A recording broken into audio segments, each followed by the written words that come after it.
Hello दोस्तों, welcome back. दोस्तों इस वीडियो में हम लोग ह्यूमन रिसोर्स मैनेजमेंट की सीरीज़ में ट्रांसफ़र को डिस्कस करेंगे। ट्रांसफ़र क्या होता है ह्यूमन रिसोर्स मैनेजमेंट में, ये बहुत ही कॉमन टर्म है। इसका मीनिंग, डेफिनेशन, इसका पर्पस, क्यों ट्रांसफ़र किया जाता है लोगों को, इसका क्या, इसके पीछे का क्या पर्पस होता है ट्रांसफ़र करने का, और टाइप्स कितने होते हैं, ट्रांसफ़र के कितने टाइप्स होते हैं, और डिफरेंस क्या होता है ट्रांसफ़र करने में और प्रमोशन में। इन सभी चीज़ों को हम लोग डिटेल से डिस्कस करेंगे आज के इस वीडियो में।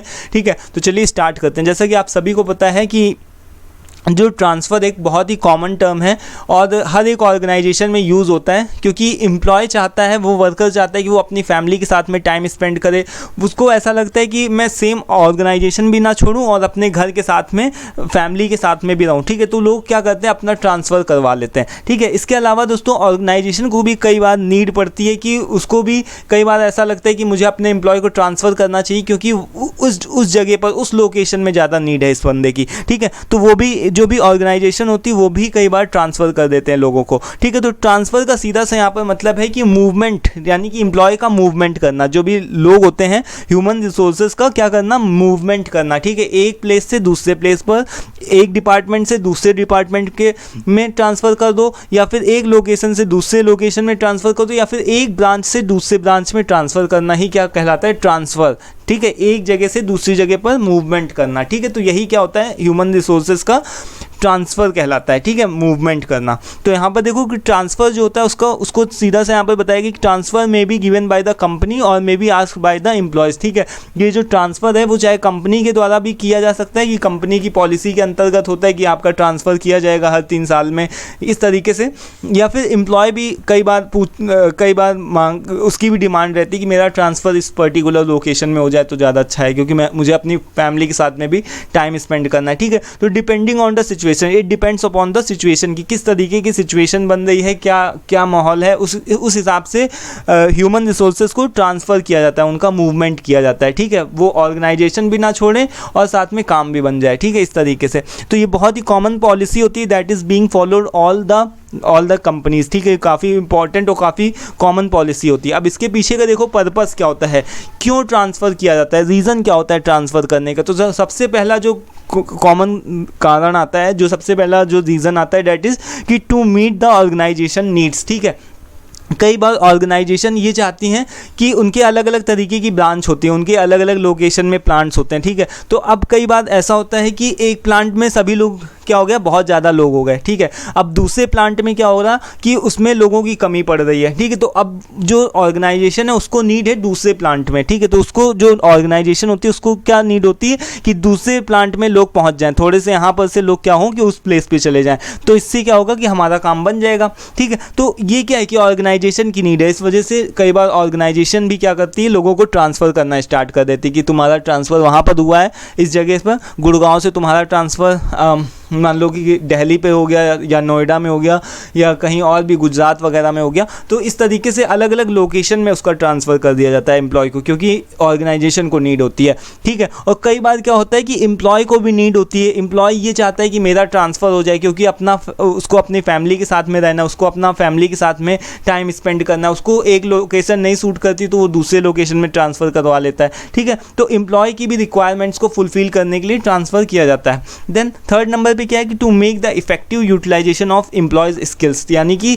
एम्प्लॉय की स्किल्स को अच्छी तरीके से यूटिलाइज किया जा सके, इफेक्टिव तरीके से यूटिलाइजेशन किया जा सके, इस वजह से भी कई बार ट्रांसफ़र किया जा सकता है। देखो कि जैसे मैंने बताया कि एक लोकेशन में क्या हो गया, ज़्यादा लोग हो गए। ठीक है, एक प्लांट के अंदर बहुत सारे लोग हो गए, और सेम ऑर्गेनाइजेशन के दूसरे ही प्लांट में क्या हो गया, लोगों की कमी हो गई। ठीक है, तो इस केस में क्या हो सकता है, इस केस में क्या करेंगे लोग कि जो भी HR मैनेजर्स होंगे वो क्या करेंगे, थोड़े लोगों को एक जगह से दूसरे जगह पर क्या करना स्टार्ट करेंगे, ट्रांसफ़र करना स्टार्ट करेंगे, जिससे कि जो भी एम्प्लॉयज़ की स्किल्स हो, जिससे कि जो भी एम्प्लॉयज़ की कैपेसिटी हो, वो उनको यूज़ किया जा सके।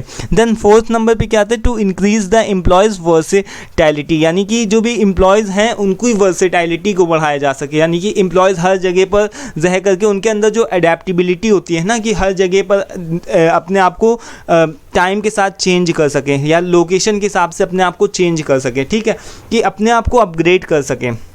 कुछ नया सीखें। एक जगह से एक जगह पर रह करके काम नहीं चलेगा, इस वजह से नई नई जगहें जाएँ, नया कुछ सीखें। तो इस वजह से उनकी वर्सेटैलिटी यानी कि उनकी स्किल्स को डेवलप करने के लिए इस वजह से भी कई बार ट्रांसफ़र किया जाता होगा। आप देखते होंगे जो भी बैंक मैनेजर्स होते हैं, जो भी ब्रांच मैनेजर्स होते हैं बैंक के अंदर, उनका हर 3 साल में ट्रांसफ़र हुआ ही करता है। ठीक है, आप अपनी कहीं पर भी जो भी गवर्नमेंट बैंक्स होती लाइक SBI हो गया, पंजाब हो गया, इसमें जाओ तो वहाँ पर जितना भी आपके जो भी मैनेजर्स होते हैं, बैंक मैनेजर होते हैं, उनके ट्रांसफ़र हुआ करते हैं, क्योंकि वो बैंक ये चाहती कि उनके जो भी एम्प्लॉयज़ हैं उनकी वर्सेटैलिटी बढ़े, यानी कि वो लोग अपने आप को टाइम के हिसाब से, एटमॉस्फेयर के हिसाब से अपने आप को चेंज करें, वो अपने अंदर एडेप्टिबिलिटी की स्किल लेकर के आएँ। ठीक है, तो ये ऑर्गेनाइजेशन चाहती है, और ये भी चाहती है कि वो किसी भी तरीके की पॉलिटिक्स में ना फंसें। इस वजह से वो क्या है कि वो अपने एम्प्लॉयज़ का हर 3 साल में ट्रांसफ़र किया करते। ठीक है, तो मेंटेन यहाँ पर बताया गया है कि कई बार जो ऑर्गेनाइजेशन होती है वो टेनर सिस्टम को भी अप्लाई करती हैं। ठीक है, टेनर सिस्टम क्या होता है, लाइक यहाँ पर सीधा सा मतलब बताया गया है कि तो जो ऑर्गेनाइजेशंस होती है वो टेनर सिस्टम को अप्लाई करती है, जैसे कि जो भी उनके इस वजह से अप्लाई करती है क्योंकि उनके एम्प्लॉयज़ जो हों वो पॉलिटिक्स में ना फंसें। वो ऐसा नहीं होता कि कई बार होने लगता है कि बायस्ड हो जाते हैं, जो उनके एम्प्लॉयज़ होते हैं वो एक जगह पर अगर मान लो काम करते रहे तो वो उन्हीं के साथ में घुल मिल जाएंगे, बहुत ज़्यादा दोस्ती हो जाएगी, फिर क्या पता करप्शन में फंसने लगे। तो इन सारी चीज़ों से बचने के लिए पॉलिसी के अंतर्गत ही होता है, यानी कि आप गवर्नमेंट बैंक में देखते होगे जो भी 3 साल में जो भी मैनेजर्स हैं उनका ट्रांसफ़र हुआ करता है। ठीक है, placed for the next 3 years. ठीक है, 3 ईयर्स में उनका प्लेस जो भी है ट्रांसफ़र हुआ करता है, सो दैट कि employee do not get involve in politics, यहाँ पर बताया गया है ना, तो पॉलिटिक्स में ना फंस जाएं अगेंस्ट द ऑर्गेनाइजेशन। तो ये चीज़ यहाँ पर बताई गई। ठीक है, फिर देन आगे क्या है कि ये हो गया हमारे कि कौन कौन से पर्पज़ हैं, क्या क्या रीज़न्स हो सकते हैं ट्रांसफ़र करने के। तो ये यहाँ पर 5 रीज़न्स बताए गए हैं कि क्यों ट्रांसफ़र किया जाता है लोगों को, इसके रीज़न्स बताए गए हैं। अब टाइप्स देखें तो टाइप्स की बात करें तो डिपार्टमेंटल ट्रांसफ़र, मान लो कि आपकी एक ऑर्गेनाइजेशन है, ऑर्गेनाइजेशन सेम है, यानी कि प्लांट भी सेम है, सेम लोकेशन है, बट कई बार ऐसा होता है कि आपका डिपार्टमेंट में ट्रांसफ़र हो जाता है। जैसे मान लो कि अगर आप कोई भी एम्प्लॉय है वो अच्छा परफॉर्म कर रहा है तो उसका जो ट्रांसफ़र कर दिया गया, मान लो प्रोडक्शन डिपार्टमेंट से उसका ट्रांसफ़र क्वालिटी डिपार्टमेंट में कर दिया गया या मेंटेनेंस डिपार्टमेंट में कर दिया गया। ठीक है, या R&D रिसर्च और डेवलपमेंट डिपार्टमेंट में कर दिया गया। यानी कि इससे क्या होता है कि एम्प्लॉयज़ जो होते हैं उनके अंदर वर्सेटैलिटी यानी एडेप्टेबिलिटी भी आती है और नई स्किल सीखने के लिए भी उनको इनकरेज किया जाता है। देन हॉरिजॉन्टल ट्रांसफ़र का क्या मतलब होता है, जैसे मैंने बताया था आपको लास्ट वीडियो में भी कि हॉरिजॉन्टल मतलब कुछ इस तरीके का। ठीक है, तो हॉरिजॉन्टल का सीधा सा मतलब होता है कि आपकी सैलरी नहीं इंक्रीज़ होगी,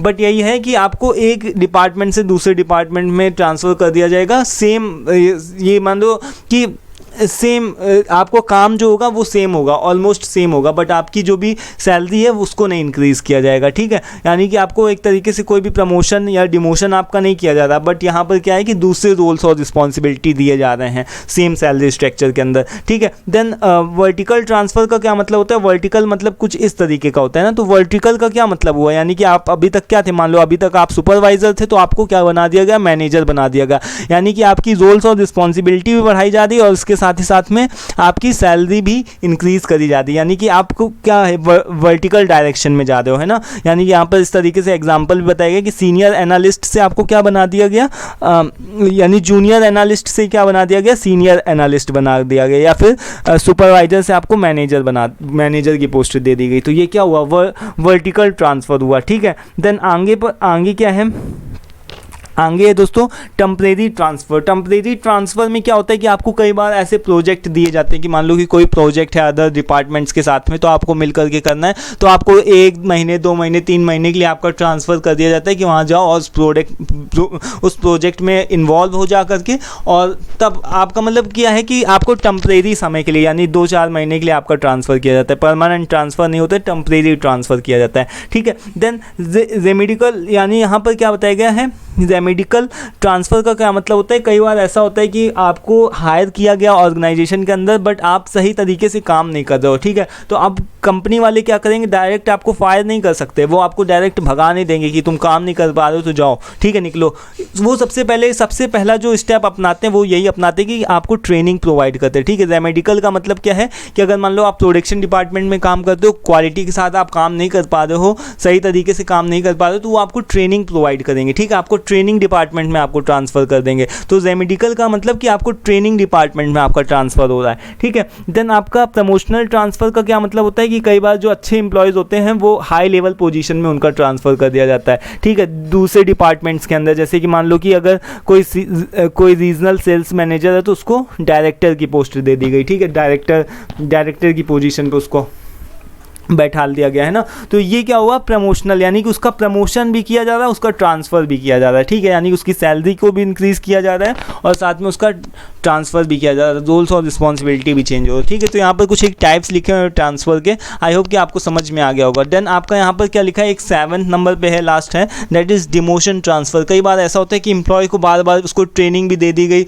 पर फिर भी वो काम सही से नहीं कर पा रहा है, तो उसका हम क्या कर देते हैं, डिमोशन कर देते हैं। जैसे कि मान लो कि कोई भी यहाँ पर बताया गया कि आपको कोई भी सीनियर मैनेजर है तो उसको टीम लीडर बना दिया गया कि उसको चलो उसको मैनेजमेंट संभालने का काम है, वो मैनेज नहीं कर पा रहा लोगों को, तो उसको क्या बना दिया गया, उसको टीम लीडर बना दिया गया। चलो जाओ पहले तुम अभी टीम लीडर का काम करो, तुम पहले सब लोगों के साथ में काम करो। तो इस तरीके से क्या होता है दोस्तों, डिमोशन कर दिया जाता है, उसका डिमोशन कर दिया जाता है, तो वो भी क्या होता है, एक तरीके का ट्रांसफ़र होता है, ठीक है, यानी उसकी पोस्ट को नीचे कर दिया जाता है। बट ऐसा हर ज़रूरी नहीं कि उसकी सैलरी को भी कम कर दिया जाए, ठीक है, सैलरी सेम हो सकती है बट उसका जो भी पोस्ट होती है उसको डिक्रीज़ कर दिया जाता है, ठीक है। तो ये कुछ एक टाइप्स लिखे हैं, ठीक है, आई होप कि समझ में आ गया होगा। अब नेक्स्ट वीडियो में हम लोग दोस्तों डिस्कस करेंगे ट्रांसफ़र और प्रमोशन के बीच में डिफरेंस क्या होता है, बहुत ही इंपॉर्टेंट चीज़ है, ठीक है। तो आज के इस वीडियो में हम लोगों ने सीखा ट्रांसफ़र क्या होता है, उसका पर्पज़ क्या होता है उसके पीछे का, और टाइप्स कौन कौन से होते हैं ट्रांसफ़र के, ठीक है। सो आई होप कि क्लियर हो गया होगा, सारी चीज़ें आपको क्लियर है। कुछ भी डाउट हो, क्वेरी हो तो आप पूछ सकते हो। और दोस्तों वीडियो की जो भी PDF या PPT चाहिए तो व्हाट्सएप पे आप ले सकते हो। वीडियो पसंद आया तो उसको भी लाइक कर दें, ठीक है। Thank you for watching this video, thank you once again.